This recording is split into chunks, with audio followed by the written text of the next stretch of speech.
داداشی، خوش آمدید. دست شما در و اینکه مشکلتون چی بوده، کجا رفتین، چی گفتن و پیش ما اومده چی شده؟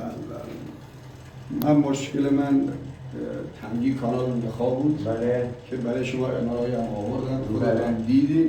کاملا درست. من 20 جلسه فیزیوتراپی رفتم ولی هیچ نتیجه نگرفتم. البته گفتم باید عمل بشه. بله، هر جا چند دکترم گرفتم، دکترها فقط من گفتن باید عملش. فقط عمل.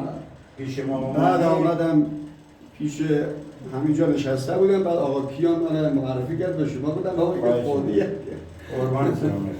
بعد آمدم 5 جلسه آمدم، بعد از 5 جلسه به شکر خدا یه قرن از این که اصلا 4 دست پا را میرفتم.